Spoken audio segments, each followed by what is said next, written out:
The desert stretched endlessly under the merciless afternoon sun, its cracked surface shimmering with heat. Dust clouds rose in the distance, marking the desperate chase unfolding across the barren landscape. Three riders pursued a lone figure, a woman on a weakening horse, its coat slick with sweat, foam gathering at its mouth.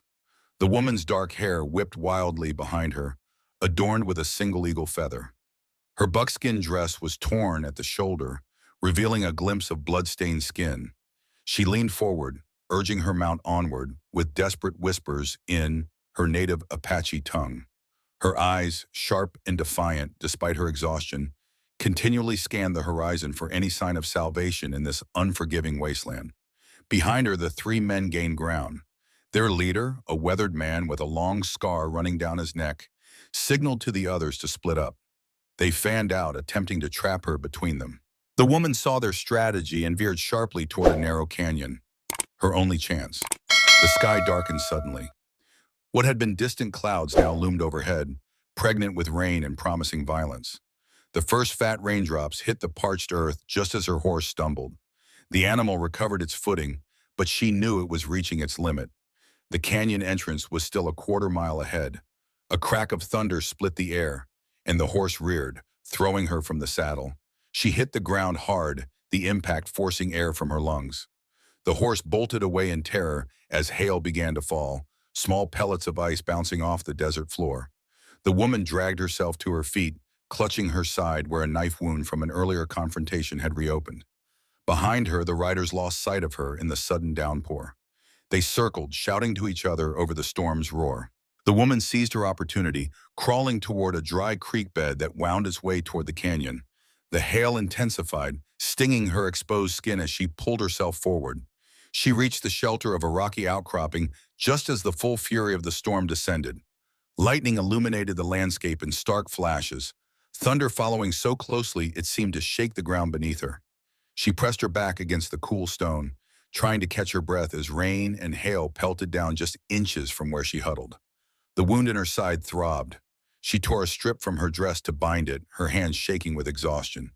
The voices of her pursuers had faded, drowned out by the storm. For the moment, she was safe. She closed her eyes briefly, allowing herself a moment's rest. A sharp, burning pain in her ankle snapped her eyes open.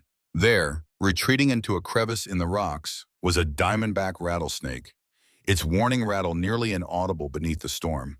She looked down at the 2 puncture marks on her skin, already beginning to swell.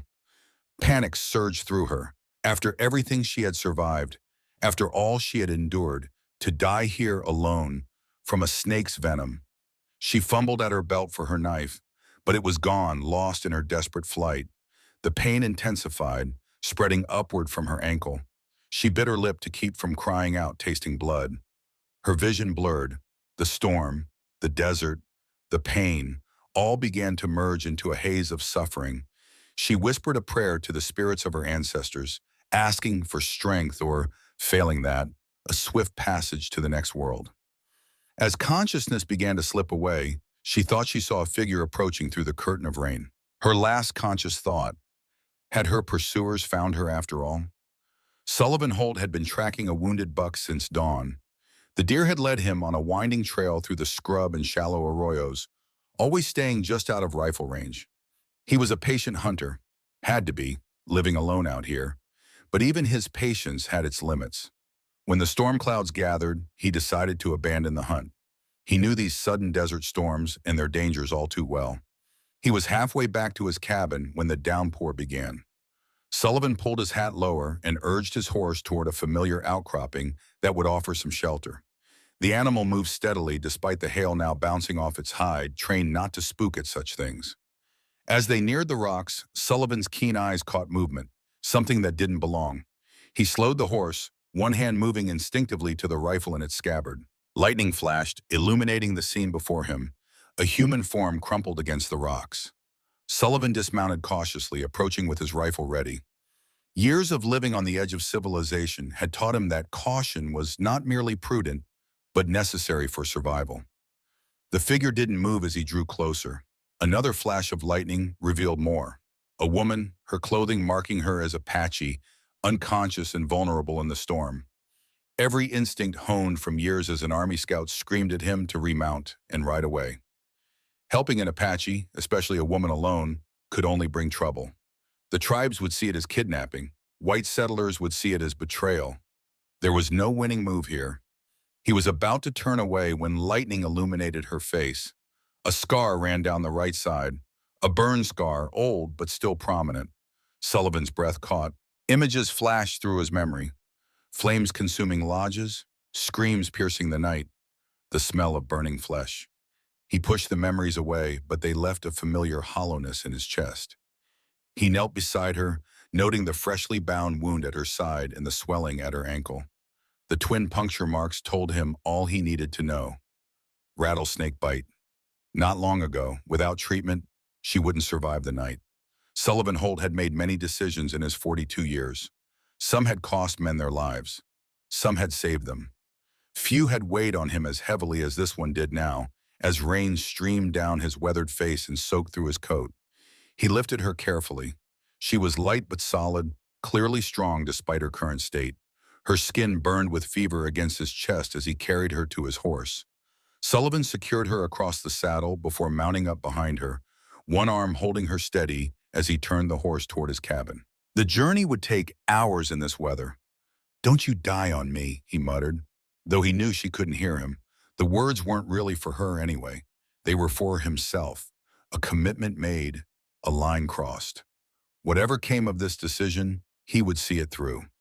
The horse moved steadily through the downpour, bearing its double burden without complaint.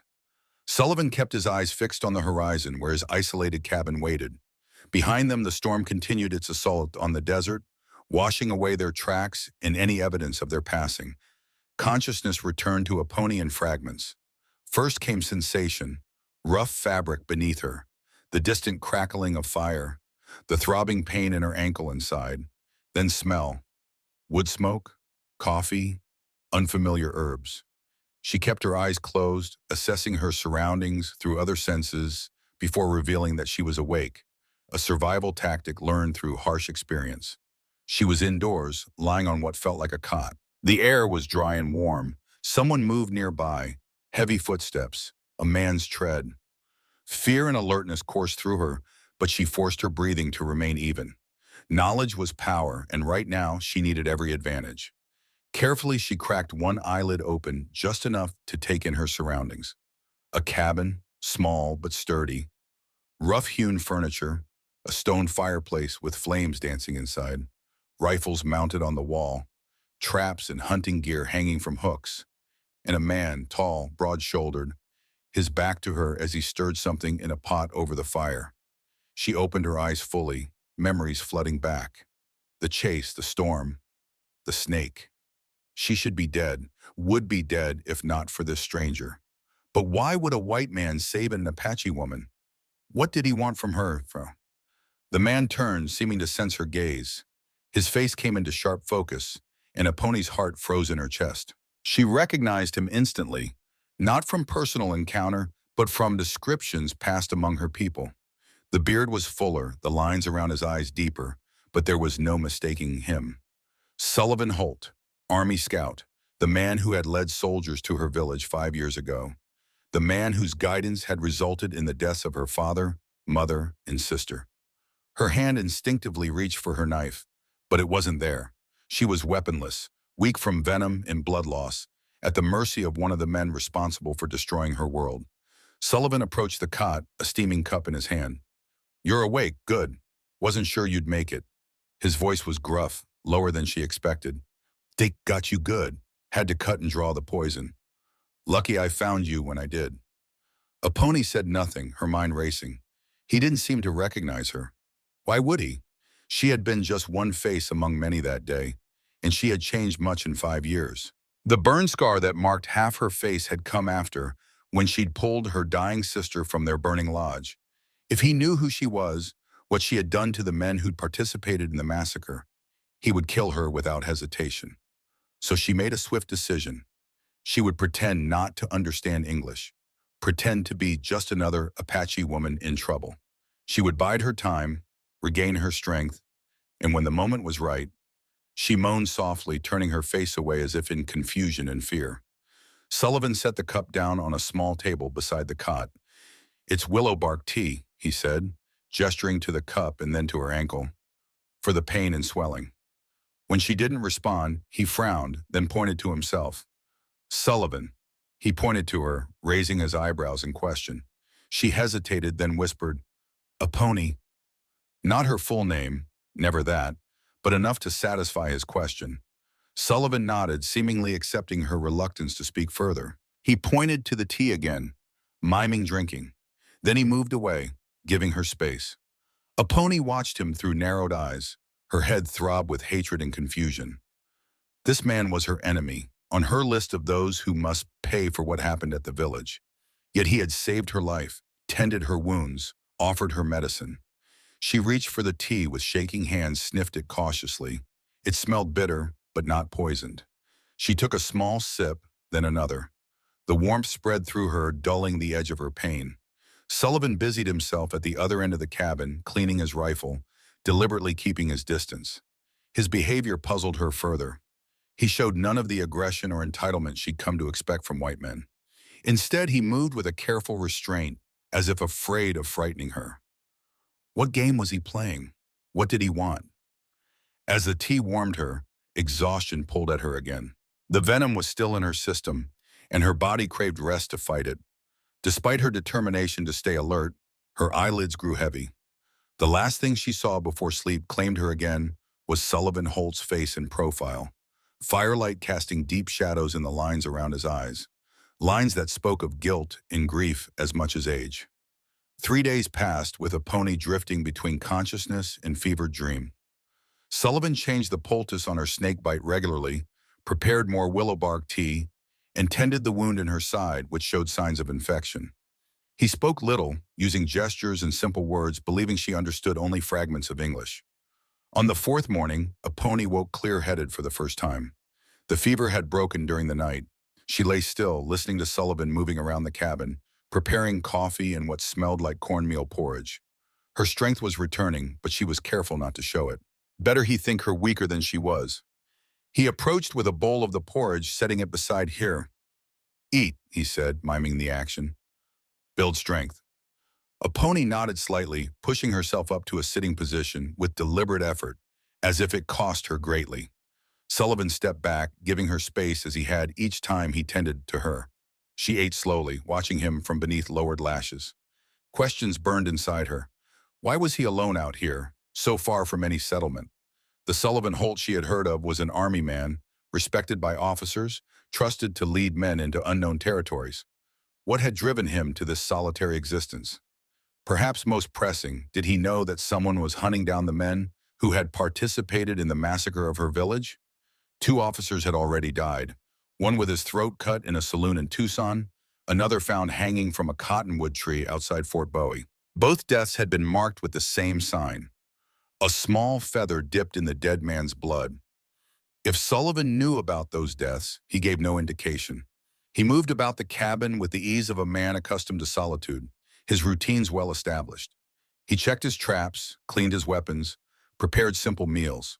Occasionally, he would look at her with an expression she couldn't quite read, something between wariness and concern. Later that day, as afternoon light slanted through the cabin's single window, Sullivan approached with fresh bandages for her ankle. He knelt beside the cot, gesturing to the wound. "Need to change," he said, his words deliberately slow and simple. A pony nodded her permission, still maintaining her pretense of limited English. As he unwrapped the old bandage, his fingers were surprisingly gentle for such large, weathered hands. The swelling had gone down considerably, the angry red streaks receding.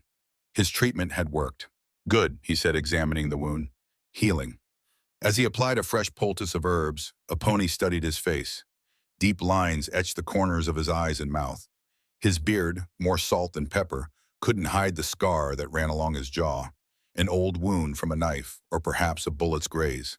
His eyes, though, were what drew her attention most. They were a pale blue, almost gray, and held a weariness that went beyond physical exhaustion. This was not the face of a man who gloried in violence or took pleasure in destruction. This was the face of a man haunted by his past, a man who carried burdens invisible to others but crushing to himself. The realization unsettled her. It was easier to hate a monster than a man. Sullivan finished bandaging her ankle and stood. "Rest," he said, gesturing to the cot. "I'll be outside." He grabbed his rifle and hat, then stepped out into the afternoon sun, leaving Aponi alone with her thoughts and the growing complexity of her situation. The three riders emerged from the heat-shimmering horizon like specters from another world. Sullivan spotted them from where he was repairing the corral fence, his eyes habitually scanning the landscape as he worked. He straightened slowly, setting down his tools and reaching for the rifle that was never far from his side. They were still a good distance away, but headed directly toward his cabin. Not by chance, but with purpose. Few people knew of his isolated home, and even fewer had reason to visit. These men were strangers to him, and strangers meant trouble more often than not. Sullivan walked unhurriedly to the cabin, stepping inside to find Aponi awake and alert, sitting up on the cot. She tensed at his abrupt entrance, her eyes immediately going to the rifle in his hand. "Riders coming," he said simply, forgetting in his urgency to simplify his English. "Three men. Need to hide you." Aponi's eyes widened, and for a moment Sullivan thought he saw recognition flicker in them, not of him, but of the situation. Fear too, but controlled, channeled into rapid calculation. He moved to a corner of the cabin, pulling back a bearskin rug to reveal a trapdoor. A small root cellar beneath the cabin, not comfortable but out of sight. "Here," he said, gesturing for her to come. Aponi hesitated only briefly before sliding off the cot. She limped to the trapdoor, her movements revealing more strength than she'd shown previously. Sullivan noted this but said nothing. She lowered herself into the darkness below, and he closed the door, replacing the rug over it. Just in time. The sound of hooves approaching the cabin grew louder. Sullivan checked his rifle, then leaned it against the wall near the door, visible but not immediately in hand, a balance between preparedness and provocation. He stepped outside, positioning himself on the small porch, one hand resting casually near his holstered revolver. The riders slowed as they approached, sizing up the cabin and the man before them. Their leader, a lean, hard-faced man with a distinctive scar running down his neck, raised a hand in greeting. "Afternoon," he called, his voice carrying easily across the yard. Sullivan nodded but didn't reply, watching as they drew closer. All three were armed, rifles in scabbards, revolvers at their hips. Bounty hunters or hired guns by the look of them. They stopped a respectful distance from the cabin. The leader removed his hat, revealing sweat-slicked hair and a face tanned to leather by years under the desert sun. "Name's Cassidy," he said. "These are my associates, Jenkins and Reeves. We're tracking a fugitive, an Apache woman. Seen anyone matching that description?" Sullivan kept his expression neutral. "Apache woman? Out here alone?" Cassidy nodded. "She's wanted for murder, killed 2 Army officers. Been tracking her for weeks. Trail led this way before the storm washed it out." "Haven't seen any Apache man or woman," Sullivan replied evenly. "Been holed up here during the storm myself." Cassidy studied him, skepticism clear in his narrowed eyes. "Mind if we water our horses? Been a long ride." It wasn't really a request. Refusing would only heighten their suspicions. "Pumps around back," Sullivan said, gesturing with his chin. "Help yourselves." The men dismounted, Jenkins leading the horses to the water pump, while Cassidy and Reeves approached the cabin. Sullivan didn't move from his position, forcing them to stop at the foot of the porch steps. "You live out here all alone?" Cassidy asked, his gaze scanning the cabin's exterior. "I do. Long way from anywhere." "That's the point." A thin smile crossed Cassidy's face. "Man wants solitude that bad. He's either running from something or hiding something." Sullivan met his gaze steadily. Or maybe he's just tired of people asking unnecessary questions. Tension crackled between them like static before a lightning strike. Reeves, a stockier man with a pockmarked face, shifted his weight, his hand drifting toward his revolver. Cassidy shook his head slightly, and Reeves stilled. "Just doing our job," Cassidy said, his tone deliberately lighter. "This woman's dangerous. Slit a man's throat in Tucson, strung another up outside Fort Bowie. Left her mark on both. Blood-dipped feather." Sullivan's expression remained unchanged, but his mind raced. A blood-dipped feather, a signature, a message. Revenge killings, targeted specifically at Army officers. The implications were clear, and they chilled him to the bone. What did these officers do to earn such attention? He asked, keeping his voice casual. Something flickered in Cassidy's eyes. Surprise, perhaps, that Sullivan had asked. Does it matter? Murder's murder. Suppose not, Sullivan conceded, though he thought otherwise. In his experience, revenge was rarely sought without cause, especially among the Apache. Jenkins returned with the horses, now watered. All set, he reported. Cassidy nodded, but his eyes never left Sullivan's face. If you do see this woman, be careful. She's not just some scared native. She's calculating, patient, been planning these kills for years, waiting for the right moment. I'll keep that in mind, Sullivan said. There's a reward, Reeves added. $500 for her, dead or alive. That's a lot of money for one Apache woman. Cassidy's smile didn't reach his eyes. Important men want her caught, men with influence. Sullivan said nothing, waiting for them to make their move. After a moment, Cassidy replaced his hat and turned toward his horse. We'll be moving on, he said, but we'll be around. This territory's crawling with Apache sympathizers and army deserters. Never know what you might find in these hills. The implied threat hung in the air as the men mounted up. Sullivan watched them ride away, remaining on the porch until they were nothing but dust on the horizon. Only then did he release the breath he'd been holding and go back inside.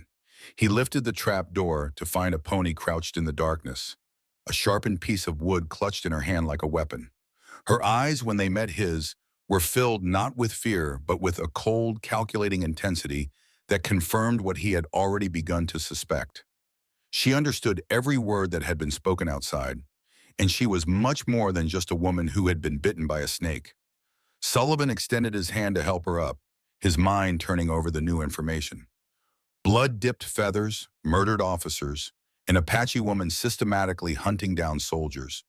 The pieces began to align in a pattern he recognized all too well, the shape of vengeance. As a pony emerged from the cellar, Sullivan noticed a subtle change in her demeanor. She still limped, still played the role of someone weaker than she was, but there was a new wariness in her eyes, an awareness that the game between them had shifted. They're gone, he said simply, not bothering to simplify his speech any longer. He gestured to the cot. You should rest. A pony moved back to the cot, watching him closely. Sullivan busied himself preparing a meal, giving them both time to consider their next moves in this unspoken contest of secrets and lies. Outside, the sun began its descent toward the horizon, casting long shadows across the desert. In those lengthening shadows, the past crept ever closer to Sullivan's door. Old Foster's arrival the next day was unexpected, but not unwelcome, at least not until Sullivan heard what news the elderly hunter brought. They sat outside the cabin on roughly hewn benches, a pony safely hidden inside. Foster's mule stood patiently nearby, its ears flicking at flies in the afternoon heat. Army's pushing deeper into Apache territory, Foster said, his leathery face creasing with concern as he sipped the coffee Sullivan had offered.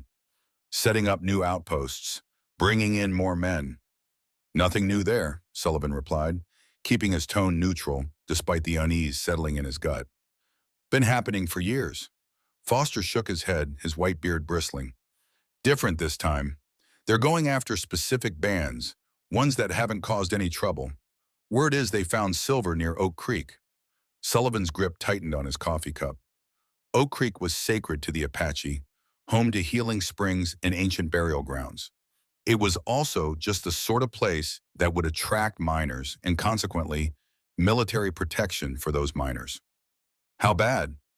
Bad enough. Some of the younger warriors are talking about joining forces, fighting back. Old chiefs counsel patience, but they're losing influence. Foster spat into the dust. Bloodshed coming, mark my words. Sullivan nodded grimly. He had seen this pattern before. Encroachment, resistance, retaliation, massacre. An endless cycle of violence that benefited no one except those who profited from stolen land and resources. What brings you out this way, Foster? Just sharing bad news, or you need something? The old man chuckled, a dry sound like wind through dead leaves. Checking my trap lines. Thought I'd warn you is all. You're isolated out here, but trouble has a way of finding everyone eventually. There was something in Foster's tone that made Sullivan study him more carefully. The old hunter had always been a mystery, appearing and disappearing across the territories, seemingly known to everyone but close to no one. He traded with both settlers and tribes, spoke multiple languages, and somehow managed to stay neutral in conflicts that forced everyone else to choose sides. "Appreciate the warning," Sullivan said finally. "I'll keep my head down, as always." Foster nodded, then leaned forward, lowering his voice. "Heard other things too. Whispers about army officers being killed. Bloody feathers left as calling cards." Sullivan kept his expression carefully blank. "Revenge killings?" "Looks that way. Connected to a massacre a few years back. Village near the southern mountains. Official story was it was a hostile camp, planning attacks on settlements." Foster's roomy eyes fixed on Sullivan. "Truth was different, from what I hear." Sullivan said nothing, but his heart hammered in his chest. That village, he knew it, had guided soldiers there on the orders of Captain Blackwood, told they were pursuing a band of raiders responsible for attacks on stage lines and homesteads. He had realized the truth too late. There were no warriors, only families. By then, the killing had already begun. "Why tell me this?" he asked quietly. Foster shrugged, rising to his feet with the stiffness of age. "Thought you might be interested is all. Man hears things, living way out here alone. Thought you might have heard something." "I haven't," Sullivan lied, walking Foster to his mule. "But I'll keep my ears open." The old man mounted with surprising agility for someone his age. "Do that, and watch yourself, Sullivan. Past has a way of catching up, sooner or later." With that cryptic warning, Foster clicked to his mule and set off, raising a hand in farewell without looking back. Sullivan watched him go, unsettled by the conversation and the memories it had stirred. When he turned back to the cabin, he found a pony standing in the doorway, observing him with those dark, inscrutable eyes. She had heard everything. He was certain of it now. The pretense between them was wearing thin, like rope frayed to its breaking point. Something would have to give, and soon. That night, as a half-moon rose over the desert, Sullivan's nightmares returned with savage intensity. He hadn't had them this bad in months, but Foster's visit had torn open old wounds, letting the poison of memory seep back into his mind. In the dream, he was back at the village. Smoke filled the air, screams echoed between the lodges. He saw Captain Blackwood ordering his men forward, saw the first shots fired, saw women and children falling. He heard himself shouting for them to stop, that these weren't hostiles, just families. Blackwood's face turned toward him, cold and reptilian. "They're all hostiles, Scout. Every last one." Then came the moment that had changed everything. Sullivan drawing his revolver, aiming at Blackwood's chest as the captain ordered lodges burned with people still inside. The shot. "Well, Assam Deshwan." The look of shock on Blackwood's face as he fell. The chaos that followed as Sullivan tried to stop the massacre, turning his weapon on his own side. Too little, too late. Most of the village was already dead or dying. Sullivan had fled into the desert, a deserter, a traitor to the army, but no hero to the Apache. Just a man who had failed to prevent a tragedy, who had acted too late to save innocent lives. He woke with a capum, sweat soaking his shirt despite the night's chill. For a moment he was disoriented, the dream so vivid that the cabin's walls seemed unreal by comparison. A sound drew his attention, movement from the cot where a pony slept. Except she wasn't sleeping. She was sitting up, watching him in the moonlight that filtered through the window. Her eyes reflected silver, giving her an otherworldly appearance. "Bad dreams," she said quietly in perfect, unaccented English. "You called out in your sleep." The last pretense between them fell away. Sullivan didn't bother asking how long she had understood him, or why she had maintained the deception. Those answers were obvious enough. "What did I say?" he asked instead, his voice rough with sleep and emotion. "A name. Blackwood." She paused, studying his reaction. "And you begged someone to stop, over and over." Sullivan sat up fully, running a hand over his face. There was no point in denying it now. "Captain Isaiah Blackwood, my commanding officer, 5 years ago." "At my village," Apache said, her voice hardening, "when your soldiers came and murdered my family. My people." The confirmation hit Sullivan like a physical blow. He had suspected, but hearing it spoken aloud made it real in a way it hadn't been before. This woman was a survivor of that day. the day that haunted his dreams, that had driven him into self-imposed exile. Yes, he admitted, the word barely audible. A pony's hand moved beneath the blanket, and Sullivan tensed, wondering if she had somehow obtained a weapon. But she didn't attack. Instead, she simply watched him, waiting. "I didn't know," he said finally. "When Blackwood ordered me to find the village, he said you were raiders, that you'd attacked settlements. I was just the scout. I found the location, led them there. By the time I realized what was happening, what he intended, he trailed off, the excuses sounding hollow even to his own ears. You led them to us," Apache said, each word precise and cutting. "You brought death to our door." Yes, there was no denying it, no justifying it. "But when I saw what was happening, I tried to stop it. I shot Blackwood, turned on my own men." A bitter laugh escaped him. "Not that it made any difference. I was too late. Always too late." Silence stretched between them, filled only by the distant howl of a coyote and the soft crackling of the dying fire. Sullivan waited for her move, a knife produced from hiding, an accusation, a cry of rage. He would not defend himself. Perhaps this was justice after all. Instead, Apache spoke softly, her voice controlled despite the emotion underlying her words. "I was gathering herbs when the attack began. I heard the shots, saw the smoke. By the time I returned, my father was dead, my mother dying. My sister—" Her voice caught momentarily. "My sister was trapped in our burning lodge. I pulled her out, but the flames had already taken her. She died in my arms as your soldiers rode away." The burn scar on her face. Sullivan understood now. She had earned it saving her sister, a final act of love in the midst of unimaginable horror. "I'm sorry," he said, knowing the inadequacy of the words even as he spoke them. "If I could change what happened—" "But you can't," she cut him off. "None of us can. What's done is done." She shifted and moonlight illuminated her fully, revealing the fierce determination in her expression. "But what comes next, that we can choose?" Sullivan met her gaze steadily. "You're hunting them, aren't you? The men responsible." Apache didn't deny it. "Two down, others to go." "And I'm on your list," Sullivan stated, not a question, but a confirmation. "You were," she admitted. "I knew who you were the moment I woke in this cabin. I planned to kill you once I regained my strength." "What's stopping you?" Apache considered him for a long moment. "The men I've killed so far, they showed no remorse. They laughed about what they did, boasted of it in saloons. But you—" She gestured to him, sitting there in the moonlight, haunted by nightmares. "You tried to stop it. Too late, yes, but you tried." Sullivan absorbed her words, uncertain whether they constituted forgiveness, understanding, or merely a stay of execution. He decided it didn't matter. Nothing could absolve him of his role that day.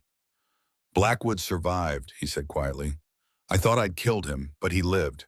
Last I heard, he'd been promoted to major, then retired with honors." Something dangerous flashed in Apache's eyes. "Where is he now?" Sullivan shook his head. "Don't know for certain. Rumors say he's involved with mining operations in the territory, using his military connections to secure rights to land that should be protected for the tribe."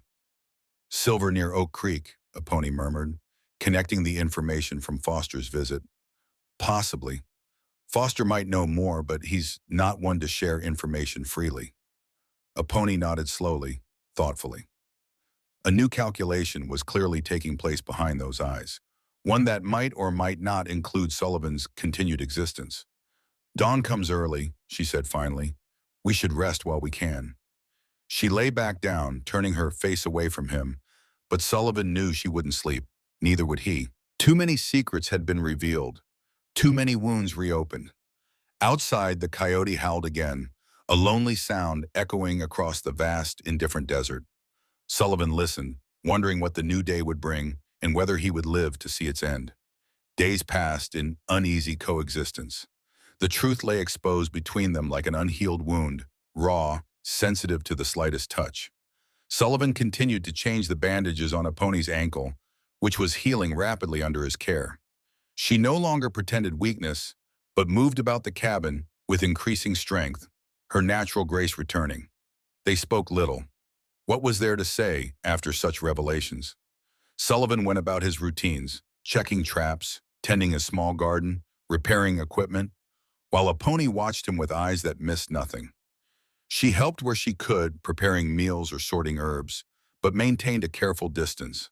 On the fifth evening after their midnight confrontation, Sullivan returned from hunting with a young deer slung across his shoulders. The sun was beginning its descent, painting the western sky in shades of orange and gold.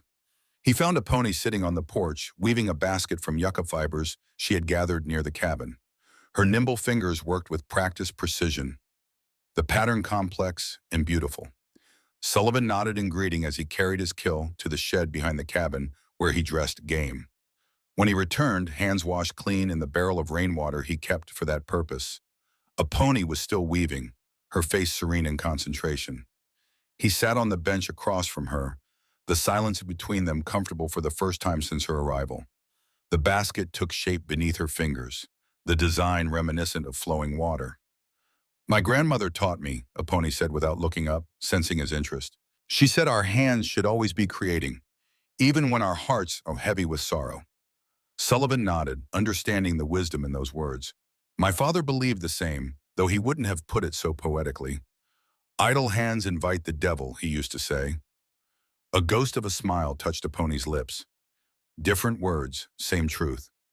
Sullivan watched her work, mesmerized by the rhythm of her movements. "Where did you learn English?" he asked, curiosity finally overcoming caution. "You speak it better than most white settlers I've met." A pony's hand stilled momentarily. "The mission school near Fort Grant. I was taken there after my family was killed in a raid when I was a child." She looked up, meeting his gaze directly. "Not the massacre at my village. That was my adopted family. My blood family died years before that." Sullivan absorbed this new information with surprise. "You were adopted by another Apache family?" She nodded, resuming her weaving. Was our way. Orphans belong to the tribe, not to no one. The shaman and his wife took me in, raised me as their daughter. I was 10 summers old." A shadow passed over her face. "The missionaries taught us English, said it would civilize us. I learned quickly. It seemed important to understand the language of those who wished to change us." "And then you returned to your people?" "When I was 16, the school burned down, accident with a cooking fire. Some children were sent to other schools, but I ran. Made my way back to the mountains, found my adopted family again." Her fingers moved faster now, as if the memory fueled their motion. "They welcomed me home without question. My father, the shaman, said I had been called back by the ancestors for a purpose." Sullivan considered her words. "And you believe that purpose is vengeance?" A pony met his gaze again, her eyes hard. "Justice," she corrected. "There's a difference." He didn't argue, though he wasn't sure the distinction mattered to the dead. Instead, he changed course. "Your wound is nearly healed. You'll be able to travel soon." "Yes." "What then?" She completed another row of weaving before answering. "I continue what I started. Find the others. Find Blackwood." Sullivan had expected this answer. What he hadn't expected was the conflict it stirred in him. The thought of a pony leaving, pursuing her dangerous quest alone, troubled him more than it should. "Blackwood is not a man to be underestimated," he said carefully. "He has resources, connections. And if he's involved with the mining operations at Oak Creek, he'll have hired guns protecting him. I've faced worse odds. Maybe, but going after him alone is suicide." A pony set her weaving aside, studying Sullivan with those perceptive eyes. "What are you suggesting?" He hadn't been suggesting anything, not consciously, but the words came anyway. "I know how Blackwood thinks, how he operates. I could help." Surprise flickered across her face before she mastered it. "Why would you do that?" Sullivan looked away, watching the sun sink lower behind the distant mountains. Why indeed? Was it guilt? A desire for redemption? Or something else entirely, something to do with the way a pony's presence had begun to fill the hollow spaces in his solitary existence? "Because he's responsible for what happened that day, not you," he said finally. "Because he needs to answer for it. And because, he hesitated, then pushed forward. Because I'm tired of running from what I did and didn't do. Maybe it's time to face it." A pony was silent for so long that Sullivan thought she had rejected his offer. Then softly, "We would need to know more, where he is exactly, how well guarded, whether the rumors about Oak Creek are true." "Foster might know," Sullivan suggested. "He hears things." She nodded slowly. "The old man who visited. He has knowledge, yes. But can he be trusted?" "As much as anyone can be in these parts. Foster keeps his own counsel, but he has no love for the army or their methods." The last light of day faded from the sky, leaving them in the gathering dusk. Stars appeared overhead, brilliant against the deepening blue. Neither moved to go inside, both finding something necessary in this moment of quiet accord. "My horse can't carry us both for long distances," Sullivan said after a while. "We'd need another mount." "There's a wild herd that waters at the South Canyon," a pony replied. "I've seen their tracks. With the right approach, one could be caught, gentled." Sullivan raised an eyebrow, impressed. "You know horses?" A genuine smile touched her lips for the first time since he'd met her. "Better than I know men." The unexpected humor caught him by surprise, drawing a chuckle from deep in his chest. It felt strange, rusty from disuse, but good. When was the last time he had laughed? A pony's smile lingered, transforming her face. Without the constant guard of suspicion and grief, she was striking. Not in the conventional way of white women with their porcelain skin and corseted figures, but with a natural grace and strength that commanded attention. The scar on her face did nothing to diminish this. If anything, it enhanced the character written there. Aware that he was staring, Sullivan cleared his throat and stood. "I should see to that deer before the night gets colder." A pony nodded, picking up her weaving once more. "I'll prepare herbs for the meat." They moved apart, each to their task, but something had shifted between them. Not trust, not yet. Too much blood and history lay between them for that.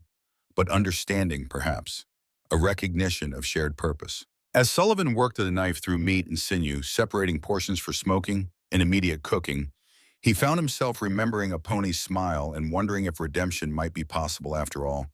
Not through death, but through life. Through action. It was a dangerous thought, more hopeful than he'd allowed himself in years. Sullivan's bay gelding whinnied nervously as they approached the South Canyon 3 days later. The horse sensed what they were seeking. Wild mustangs were nearby. "Easy," Sullivan murmured, patting the animal's neck. "They're just cousins you haven't met yet." Beside him, a pony moved silently, her limp almost imperceptible now. She had changed from the torn buckskin dress into clothes borrowed from Sullivan, pants and a shirt that hung loose on her smaller frame but allowed for easier movement. A red bandana kept her long black hair from her face. They had ridden double on Sullivan's horse, taking turns walking alongside to spare the animal. Now they secured the gelding to a scrub oak at the canyon's entrance and continued on foot, following fresh tracks in the sandy soil. The canyon widened as they progressed, opening into a hidden valley where water bubbled from a spring, creating a small oasis of green amid the desert rock. And there, grazing on the sparse grass, was a herd of about 15 mustangs, descendants of Spanish horses that had escaped or been abandoned over the generations, now wild and wary. Sullivan and a pony crouched behind a boulder, observing the herd from a distance. The lead stallion, a magnificent dun with a dark mane and tail, raised his head at their scent, nostrils flaring. "Strong animals," Sullivan whispered, "but skittish. Catching one won't be easy." A pony nodded. "Not today. Today we watch, learn their patterns. Tomorrow we prepare." They settled in to observe, noting which animals stayed together, how they communicated, who led and who followed. The stallion was clearly in charge, but a bay mare seemed to be second in command, directing the younger horses with subtle movements of her head. As the sun reached its zenith, Sullivan unwrapped jerky and hardtack from a small pack, offering some to a pony. They ate in companionable silence, the shared purpose creating an ease between them that conversation might have disturbed. When the horses moved away from the spring toward better grazing at the valley's far end, Sullivan and a pony retreated to where they had left the gelding. They would return the next day with ropes and other supplies needed for capturing a mustang. The ride back to the cabin was quiet, each lost in their own thoughts. Sullivan found himself acutely aware of a pony seated behind him, her hands resting lightly on his waist for balance. Despite everything, their history, her mission of vengeance, the uncertainty of their future. He felt more at peace than he had in years. That evening, as they ate venison stew beside the fire, a pony broke the comfortable silence. "Tell me about your horse. How did you come to have him?" Sullivan smiled at the unexpected question. "Chaser found him as a colt with a broken leg. Mountain Lion had killed his mother, but somehow missed him. Leg wasn't set right. That's why he has that slight hitch in his gait. Most would have put him down, but..." He shrugged. "I had time. Patience, Omrupine. You healed him. We healed each other, I suppose. This was right after I left the army. I wasn't in good shape myself, drinking too much, barely eating. Taking care of him gave me purpose when I needed it most." A pony considered this. "The horse I lost during the storm, he was similar. Given to me by my brother before he went to fight the Bluecoats. He never returned." "I'm sorry." She acknowledged his sympathy with a slight nod. "Life brings loss. We endure." "Is that an Apache saying?" "No, just truth." Sullivan studied her across the fire, struck again by her resilience. Despite everything she had suffered, the loss of two families, the burden of her vendetta, she possessed a core of strength that remained unbroken. "What will you do?" he asked quietly. "After Blackwood, I mean, if you succeed." A pony stared into the flames, the firelight playing across her features. "I haven't thought beyond it. Vengeance, justice has been my purpose for so long." She glanced up at him. "What about you? Will you stay in this cabin forever, hiding from the world?" The question stung with its accuracy. "I wasn't hiding," he protested, but they both knew it was a lie. "I was waiting." "For what?" "I don't know, something to change, I guess. Inside or outside." He sighed, running a hand through his graying hair. "It's easier out here. Simpler. Just survival. Food, water, shelter. No complicated choices. No human connections," a pony observed. "No one to disappoint or be disappointed by." Sullivan nodded, surprised by her insight. "Something like that. My father, the shaman, used to say that a person alone is like a single ember. It may glow, but without others, it soon grows cold." "Wise man, your father." "Yes, that is why they killed him first." Her voice hardened. Blackwood recognized his influence, knew he would lead resistance against their encroachment. So he was shot while performing a healing ritual, unarmed, hands raised in prayer. The brutality of it struck Sullivan anew. He had seen the aftermath of the massacre, but had been spared witnessing its beginning. The specific cruelties, those were details he hadn't known. "Blackwood will answer for it," he said, the words a promise. "One way or another." A pony held his gaze, measuring his sincerity. Something she saw there must have satisfied her, for she nodded once, decisively. "Yes, he will." They spoke no more that night, but the understanding between them had deepened. They were allies now, bound by a common enemy and a shared determination to see justice done. As Sullivan banked the fire for the night, he realized with some surprise that the nightmares that had plagued him since a pony's arrival, since long before that, if he was honest, had not come the night before. He had slept deeply, peacefully. It was a small mercy, but one he received with gratitude. The next 2 days were devoted to capturing and gentling a Mustang from the wild herd. They selected a young mare, spirited but not vicious, with good lines and intelligent eyes. Using techniques a pony had learned from her people, they lured the animal away from the herd with salt and patience, then worked in tandem to rope her. The mare fought at first, as expected, but Sullivan had prepared a small corral near the spring using rope and natural barriers. There, they took turns sitting near the frightened animal, speaking softly, offering handfuls of grain, gradually accustoming her to human presence. By the second afternoon, a pony was able to approach close enough to touch the mare's neck, stroking gently while murmuring in Apache. The horse trembled, but allowed the contact, her large eyes watching a pony with cautious acceptance. "She's choosing you," Sullivan observed from outside the corral. "That's good." A pony continued her gentle ministrations. "She senses I understand her fear. We are not so different, taken from what we know, forced to adapt to a new reality." The sun beat down on the hidden valley, the heat making the air shimmer above the rocks. Sullivan removed his hat, wiping sweat from his brow. We should get her back to the cabin before dark.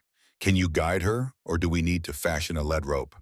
She will follow, Aponi said confidently, not from trust yet, but from acceptance that we are now her herd. It is enough for now. She was right. When they opened the makeshift corral, the mare followed Aponi with only occasional hesitation. Sullivan led his gelding behind them, watching with admiration as Aponi used subtle body language to direct the wild horse. Her movements were fluid, assured, the communication between woman and animal almost mystical in its effectiveness.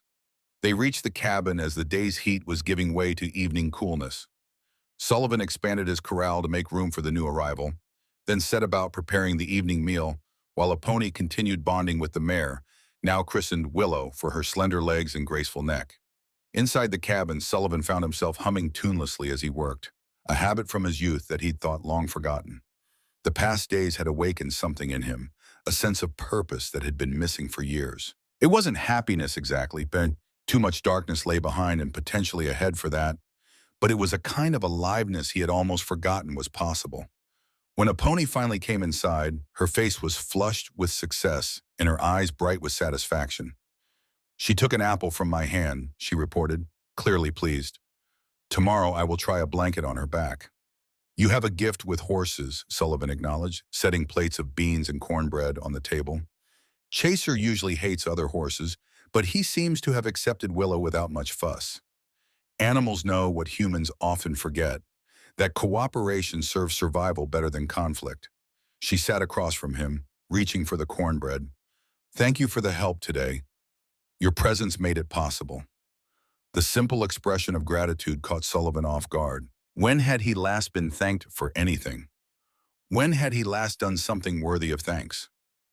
You're welcome, he said gruffly, embarrassed by how much her words affected him. They ate in silence for a while, hungry after the day's exertions. When the edge was taken off their appetites, Aponi spoke again. We should find your friend Foster, learn what he knows about Blackwood and the mining operation. Sullivan nodded. He usually checks his trap line every 2 weeks. If his pattern holds, he'll be back this way in 3 or 4 days. But we could try to find him sooner if you think it's urgent. Time passes. The more we know before acting, the better our chances. Agreed, we could ride to Copper Springs, small trading post about a day's journey east. Foster stops there sometimes to sell pelts. Might catch him, or at least leave word we're looking for him. Is it safe for me to be seen, I mean? Sullivan considered the question. Copper Springs is mostly prospectors and traders. Few have direct ties to the Army. We could say you're my guide. Plenty of scouts hire Apache for their tracking skills. He didn't mention the more common assumption people might make about a white man and an Apache woman traveling together, that she was his squaw, a term Sullivan despised for its casual degradation. A pony was no man's possession, and certainly not his. Very well, she decided. We will go to this Copper Springs. When? Day after tomorrow. Give Willow more time to settle. Make sure she'll follow you reliably. A pony nodded her agreement, then rose to clear the plates. Sullivan stopped her with a gentle hand on her arm. I'll do that. You should rest. She looked at him curiously. You are not like most white men I have known. I'll take that as a compliment. It was meant as one.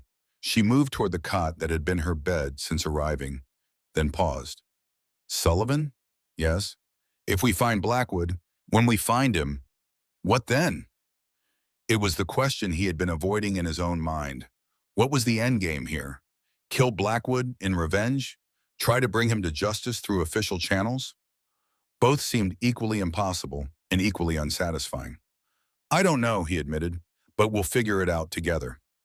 A pony studied him for a long moment, then nodded, seemingly content with his honest uncertainty. She settled onto the cot, pulling a blanket over herself despite the lingering heat of the day. Sullivan washed the dishes in a basin of water, his mind turning over possibilities. Blackwood had powerful friends, military connections. Even if they found evidence of his crimes, past or present, who would listen to a disgraced former scout and an Apache woman seeking revenge? Yet the alternative, simply killing the man, went against everything Sullivan believed about justice and civilization. He had killed before, in war and in self-defense, but assassination was different. It would make them no better than Blackwood himself. There had to be another way. He just couldn't see it yet. Morning broke clear and cool, the desert air crisp before the day's heat could build. Sullivan rose early, as was his habit, and stepped outside to greet the dawn. To his surprise, a pony was already up, leading Willow around the corral on a rope she had fashioned from yucca fibers. The mare followed willingly, seeming to have accepted her new situation with equine practicality. "Sleep well?" Sullivan called softly, not wanting to startle the horse. A pony glanced up, brushing a strand of hair from her face. "Well enough. She is learning quickly." Sullivan leaned against the corral fence, watching the training session. "Will she be ready for a rider by tomorrow?" "Not a rider, but she will follow beside us to Copper Springs. Another day or two after that, perhaps she will accept a rider." He nodded, impressed by the progress. "I'll make coffee and breakfast. Any preference?" A pony shook her head, returning her attention to the horse. Sullivan headed back inside, stoking the fire and setting water to boil. As he measured coffee grounds, he found himself looking forward to the journey ahead. Despite its serious purpose, the prospect of leaving his isolated cabin, of doing something meaningful again, energized him. After breakfast, they spent the day preparing for their trip. Sullivan checked his firearms, cleaned his saddle, and packed supplies. A pony continued working with Willow, gradually introducing her to a light blanket on her back, then small weights to simulate a rider. By afternoon, the mare was accepting these additions with only minor skittishness. They were just finishing the evening meal when the sound of approaching hooves broke the twilight quiet. Sullivan grabbed his rifle, moving quickly to the window. A pony stood as well, reaching for the knife she now wore openly at her belt. "One rider," Sullivan reported, peering through the gathering darkness. "Coming fast." They exchanged a glance of mutual concern. No one friendly would approach so rapidly at this hour. Sullivan gestured for a pony to move to the side of the door, out of the line of fire, then positioned himself behind it, rifle ready. The rider pulled up sharply outside the cabin. "Sullivan!" a voice called urgently.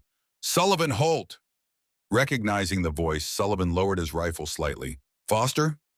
Let me in, quick! Got news you need to hear." Sullivan opened the door, keeping his rifle in hand. Foster practically fell from his mule, his usually ruddy face pale with exertion and what looked like fear. The old man pushed past Sullivan into the cabin, then stopped short at the sight of a pony standing there, knife drawn. "Well now," he panted, recovering some of his composure. "This explains a few things." Sullivan closed the door, setting his rifle aside but keeping it within reach. "What's happened, Foster? Why the rush?" The old hunter dropped heavily onto a chair, accepting the cup of water a pony silently offered him. He drank deeply, then wiped his mouth with the back of his hand. "Army's on the move," he said grimly. "Not regular patrols, special detachment under Major Blackwood's command. They're rounding up Apache all across the territory, forcing them to reservations. Any who resist—" He drew a finger across his throat. A pony's knuckles whitened around her knife. "Where is this happening?" Foster looked at her with new interest. "You speak English, mighty fine for an Apache woman." His gaze flicked to Sullivan, then back to her. "They started north near Fort McDowell, but they're moving south. Word is they'll be at Oak Creek within the week." Sullivan's mind raced. This was moving faster than he'd anticipated. Why the sudden action? The tribes near Oak Creek have been peaceful for years. Foster's expression darkened. "Silver Strike's bigger than anyone thought. Government wants that land clear of hostiles before word spreads further. Blackwood's in charge because he knows the territory." He paused, studying Sullivan carefully. "And because he's been tasked with finding someone, a deserter who tried to kill him 5 years back. Ring any bells?" Sullivan felt a chill despite the cabin's warmth. "Me. Ain't that a coincidence," as Foster said, not sounding surprised in the least. "Blackwood's offering a reward almost as big as the one for your Apache friend here." A pony stepped forward, her presence suddenly commanding despite her smaller stature. "How do you know these things, old man? Who are you really?" Foster chuckled, a sound devoid of humor. "Just a man who pays attention, girl. Been wandering these parts for 30 years. People talk to old Foster, don't think much about what they say in front of me." He glanced at Sullivan. "I've known who you were since the first time I saw you out here, building this cabin with your own 2 hands. Recognized you from descriptions, but it wasn't my business then." And now? Sullivan asked quietly. Foster shrugged. Still ain't my business, except I don't hold with massacring innocent folk, white or Apache. What Blackwood did at that village, it wasn't right. What he's planning now ain't right either. A pony studied Foster intently. You know about the village? You know what happened there? I know enough. No, they weren't hostiles. No, Blackwood had his own reasons for wanting them gone. Foster met her gaze directly. No, you're probably one of the few survivors. Come looking for justice. The old man's perception was uncanny. Sullivan had always sensed there was more to Foster than met the eye, but this confirmation was still unsettling. What exactly is Blackwood planning? Sullivan pressed. Beyond the forced relocations? Foster hesitated, then seemed to come to a decision. He set up headquarters at Silver Creek Mine, about 10 miles east of Oak Creek. Place is heavily guarded, hired guns mostly, some corrupt army officers. They're using Apache prisoners for labor, working them to death digging out that silver. Those that try to escape get shot. Those too weak to work just disappear. A pony's face hardened with cold rage. Slavery. Call it what you want. It's happening and it's growing. Blackwood's got partners in high places, territorial governor, judges, army brass. They're all getting rich off that silver, and they don't care how it's mined. Sullivan's mind flashed back to that day at the village, to Blackwood's face as he gave the order to fire on unarmed women and children. The man had always been ruthless, but this operation suggested an ambition beyond mere cruelty.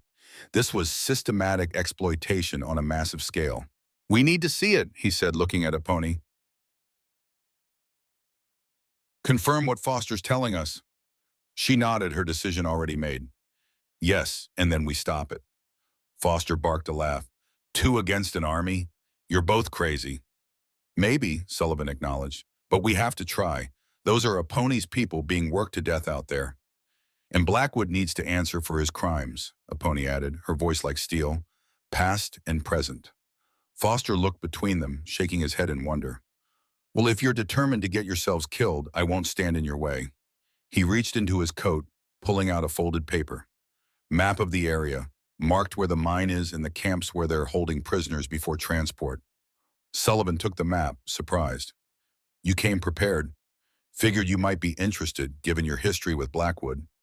Foster stood, stretching his old bones. There's more.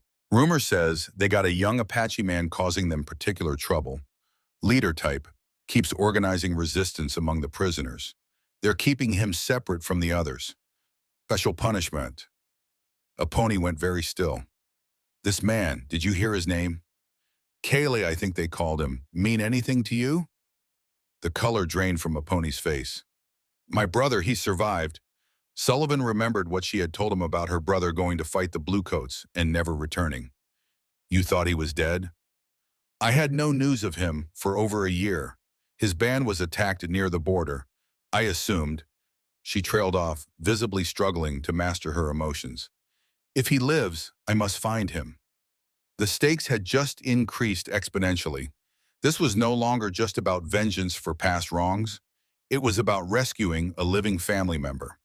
Sullivan understood immediately what this meant to a pony and what it meant for their plans. We leave at first light, he decided. Not for Copper Springs, straight for Silver Creek Mine. We'll scout it, figure out where they're holding the prisoners. Find your brother if he's there. A pony nodded, gratitude flickering briefly in her eyes before determination reasserted itself. Yes, and Blackwood. We find him too. Foster watched their exchange with interest. You'll need help, he said finally.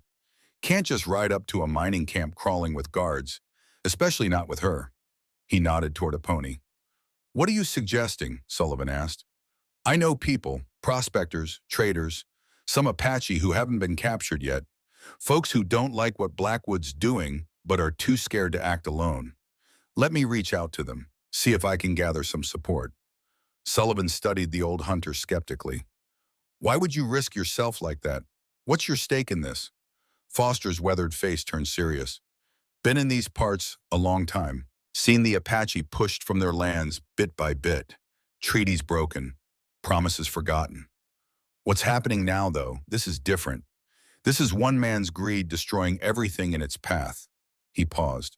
I'm an old man, don't have much time left. Might as well spend it doing something worthwhile. There was truth in his words, Sullivan sensed, but also something held back. A personal motivation Foster wasn't sharing. Still, they needed allies, and the old man clearly had connections they lacked. All right, Sullivan agreed, but we move forward with our plans regardless.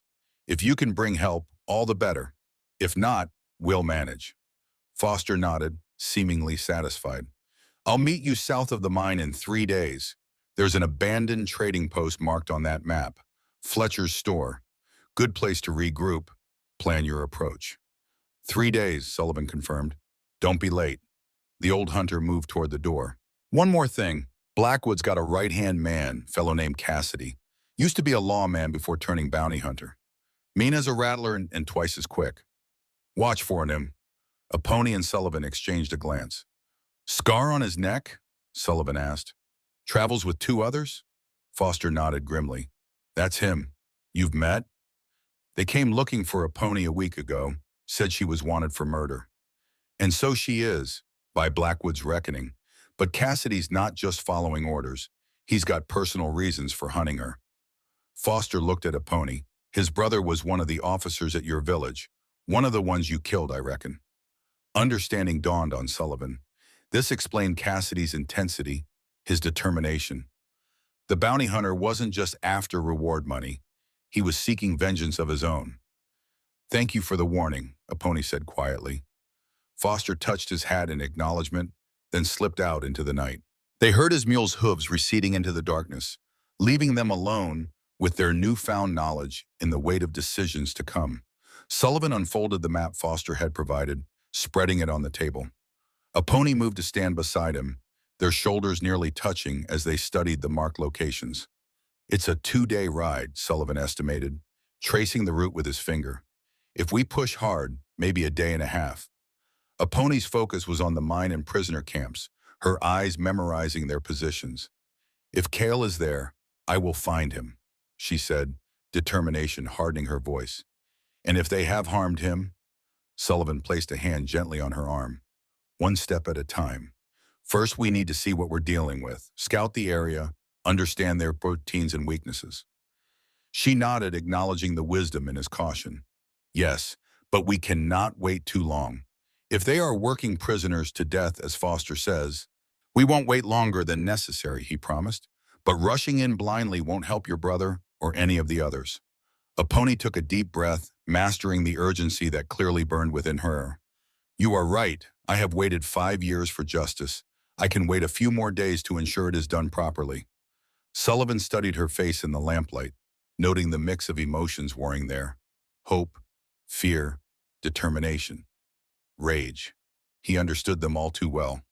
His own feelings mirrored hers, though perhaps for different reasons. Where she sought to rescue family and avenge those lost, he sought redemption for his role in a tragedy he had failed to prevent. We should rest, he said finally, rolling up the map. Long ride ahead tomorrow. Apache nodded, moving toward her cot. She paused halfway, turning back to him. Sullivan?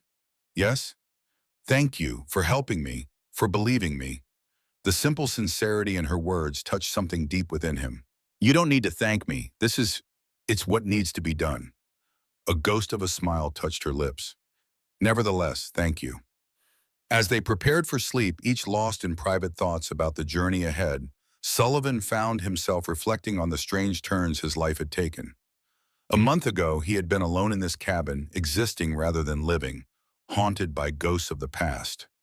Now he was preparing to confront those ghosts directly, alongside a woman who by all rights should hate him. Life's paths were strange indeed. Whether this one led to redemption or destruction remained to be seen. But for the first time in years, Sullivan felt fully alive. Whatever came next, he would face it standing tall, no longer hiding from his past or himself. Outside, a coyote howled, a lonely sound echoing across the vast desert night. But to Sullivan, it no longer seemed like a cry of isolation. Instead, it sounded almost like a call to action, a summoning to what lay ahead. He closed his eyes, letting sleep take him, knowing that with dawn would come the beginning of a journey from which there might be no return. They departed at first light, Sullivan on Chaser, a pony leading Willow with a makeshift halter. The mare followed willingly, having bonded with a pony through their intense training sessions. They traveled light, weapons, water, dried meat, a few medical supplies, and the map Foster had provided. Everything else they left behind. Sullivan took a last look at his cabin as they rode away. For 5 years it had been his refuge, his penance, his hiding place. Now it stood empty, waiting for a return that might never come. He felt a momentary pang at the thought, then turned his face eastward, toward what lay ahead rather than behind. They rode hard that first day, stopping only briefly to rest the horses and take water. The desert landscape shifted gradually as they traveled, scrub land giving way to rocky foothills dotted with juniper and pinyon pine. Here and there, evidence of human passage marked the land: abandoned prospector camps, the occasional sun-bleached bone, a wooden cross leaning crookedly over some forgotten grave. By dusk, they had covered nearly 30 miles. They made camp in a sheltered hollow ringed by boulders, where a small spring provided fresh water. Sullivan built a small fire shielded from distant view by the rocks. They ate sparingly, conserving their supplies for the journey ahead. As night deepened around them, a pony sat cross-legged by the fire, staring into the flames with an intensity that suggested her thoughts were far away. Sullivan, sharpening his knife on a whetstone, watched her from the corner of his eye. "Tell me about your brother," he said eventually, breaking the silence. "The one we're looking for." A pony's gaze remained fixed on the fire. "Kale is 4 years younger than me, strong-willed even as a child. When our village was destroyed, he was away hunting with other young men. They returned to find—" She trailed off, the memory still raw despite the passage of time. "He blamed himself for not being there to protect our family," she continued after a moment. "It changed him. Where once he was full of laughter, he became serious, focused on one thing only: driving the white men from our lands." Sullivan nodded, understanding the transformation grief could work on a man. "And he joined with others to fight?" "Yes, a band led by Sierra Blanca, a chief known for resisting reservation life. They raided outposts, supply wagons, sometimes settlements where Apache had been harmed. Not killing women or children," she added pointedly, "but making their presence felt. Reminding the army that not all Apache would quietly disappear onto reservations." "That's when you lost track of him?" A pony nodded. "A year ago. There was word of a battle near the border. Many Apache warriors killed. Kalo's name was among those reported dead, but—" She hesitated. "Bodies were not returned to families for burial. I had no way to confirm. And now Foster says he's alive, being held at the mine." Sullivan set his knife aside. "Foster could be mistaken. Or lying. I know, but I must see for myself." Her dark eyes, reflecting the firelight, met Sullivan's. "If there is even a small chance my brother lives, I must find him." Sullivan didn't argue. He understood the pull of family, of blood ties. Though his own family was long gone, parents dead from fever, a sister married and moved east, he remembered the fierce protectiveness he had once felt for them. "We'll find him," he said simply. "If he's there, we'll get him out." A pony studied him, her expression unreadable. "Why are you doing this, Sullivan Holt? Truly, is it guilt, redemption you seek?" The directness of her question caught him off guard. He had asked himself the same thing many times since agreeing to help her. The answer wasn't simple, wasn't any one thing, but she deserved his honesty. "Partly guilt, yes," he admitted. "I led those soldiers to your village. I didn't know what Blackwood intended, but that doesn't change the outcome. Those deaths are on my conscience." He paused, organizing his thoughts. "But it's not just that. Blackwood, he represents everything wrong with how this territory is being settled. The lies, the broken promises, the casual cruelty toward people who were here first." Sullivan's jaw tightened. "I spent years in that cabin, hiding from what I'd been part of. Maybe it's time I did something to balance the scale." A pony absorbed his words in silence, her face giving nothing away. Then unexpectedly, she reached across the space between them and placed her hand briefly on his. The scales can never be fully balanced, she said quietly. Too much has been lost. But perhaps they can be adjusted, enough for us both to find peace. The touch of her hand, warm and calloused from work and survival, lingered on his skin even after she withdrew it. Sullivan found himself at a loss for words, moved by the simple gesture and the understanding it conveyed. They spoke no more that night, each wrapped in private thoughts as the fire burned down to embers. Tomorrow would bring them closer to Silver Creek Mine, to Blackwood, to whatever fate awaited them there. For now, rest was what they needed most. Sullivan took the first watch, rifle across his knees, listening to the night sounds of the desert and the soft, even breathing of a pony as she slept nearby. The stars wheeled overhead, countless and indifferent to the small dramas playing out beneath them. Yet somehow, in their cold, distant light, Sullivan found comfort, a reminder that life continued, regardless of individual triumphs or tragedies. When it was a pony's turn to watch, Sullivan lay down, expecting sleep to elude him as it often did. Instead, he drifted off almost immediately, his dreams for once free of blood and smoke and screaming. By midday of the second day, they reached the foothills that marked the approach to Silver Creek. The landscape had changed dramatically, scrubby desert giving way to pine forest as the elevation increased. From a ridge overlooking the valley, Sullivan used a small spyglass to survey what lay ahead. The mine was larger than he'd expected, a sprawling operation with multiple shaft entrances, ore sorting areas, and crude smelting facilities. Men scurried about like ants, some in mining clothes, others clearly guards with rifles slung over their shoulders. At the center stood a substantial wooden structure that appeared to be administrative offices, flying an American flag. There, Sullivan said, passing the spyglass to a pony. That big building in the center. That's where Blackwood will be if he's here. A pony studied the scene carefully, her expression grim. And the prisoners, I see no sign of them. Look to the north edge, those long, low buildings surrounded by fence. That's probably where they house the workers. She shifted the spyglass, focusing on the area he indicated. Guards on all sides. How many prisoners do you think are there, Amir? Hard to say from this distance. 50? Maybe more. A pony continued her examination, methodically scanning every part of the compound. Suddenly, she stiffened. Sullivan, east side of the compound, the small building standing apart from the others. He took the spyglass back, directing it where she indicated. The structure in question was indeed isolated, a sturdy cabin with a single door and no windows. 2 armed guards stood outside. Special prisoner, Sullivan murmured. Could be your brother. A pony's face tightened with controlled emotion. We need to get closer. See the prisoners when they're brought out to work. Sullivan nodded, already calculating risks and approaches. Not from this side, too exposed. We'll circle around, use the forest cover on the west ridge. Better vantage point, and if we're spotted, more escape routes. They retreated from their observation point and made their way carefully through the forested slopes, leading the horses through areas too dense to ride. Progress was slow but steady, each step bringing them closer to the mine and its secrets. By late afternoon, they had reached a position on the western ridge that offered a clear view of the mining operation while providing ample tree cover. They secured the horses in a small clearing behind the ridgeline, then belly crawled to a position from which they could observe undetected. The timing proved fortunate. As they settled into their hiding spot, a whistle blew, and the prisoners were being led from their barracks to the mine entrances for the evening shift. Men shuffled in lines, heads down, shoulders slumped with exhaustion. All were Apache, mostly middle-aged or younger men. They wore tattered clothes, their ankles connected by short chains that allowed walking but prevented running.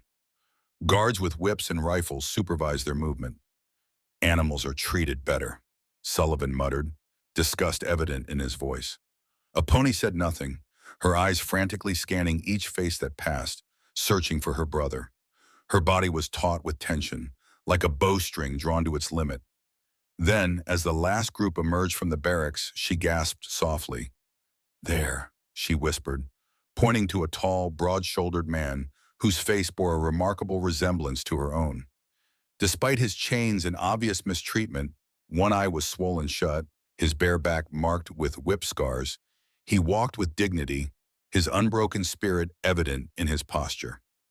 Cal, Aponi breathed, the single word filled with relief, joy, and rage in equal measure. Sullivan studied the young man, noting his physical condition and the special attention the guards paid him.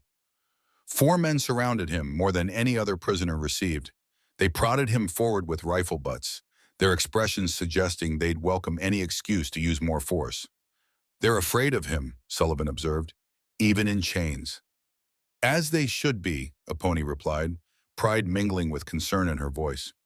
He was always the strongest of us, in body and spirit. They watched as Cale and the other prisoners were led into one of the mine shafts. Guards took up positions at the entrance, while others patrolled the perimeter of the compound. Sullivan scanned the rest of the operation, noting guard rotations, identifying the mess hall where off-duty men gathered, locating what appeared to be a stable and corral for horses. Every detail could prove important when the time came to act. His attention was drawn to a commotion near the main building. Several men emerged, one clearly in charge by the way the others deferred to him. Sullivan's breath caught in his throat. Blackwood. The years had changed him little, still tall and straight-backed despite the pronounced limp, his hair now silver but still thick, his bearing that of a man accustomed to absolute authority. He barked orders at the men around him, gesturing toward various parts of the compound with the riding crop he carried. "That's him," Sullivan said quietly. "Isaiah Blackwood, the man who ordered the attack on your village." Aponi's eyes narrowed as she studied her family's murderer. Sullivan could almost feel the hatred radiating from her, a tangible force in the air between them. "I expected, I don't know, a monster," she said finally. "He looks so ordinary." "The worst ones usually do." They continued their observation until dusk descended over the valley. The prisoners were eventually marched back to their barracks, Cale among them. Lights came on in the various buildings, and the day shift of guards was replaced by the night watch. Sullivan and Aponi retreated to their small camp behind the ridgeline. They did not risk a fire, sharing cold jerky and water as they discussed what they had seen. "The isolated building," Aponi said. "That's where they've been keeping Cale, separate from the others. Foster was right about that." Sullivan nodded. "Makes sense. They know he's a leader. Keep him apart, break his connection to the others. But during work shifts, he's with them. That's when they are most vulnerable, and when we have the best chance of reaching him."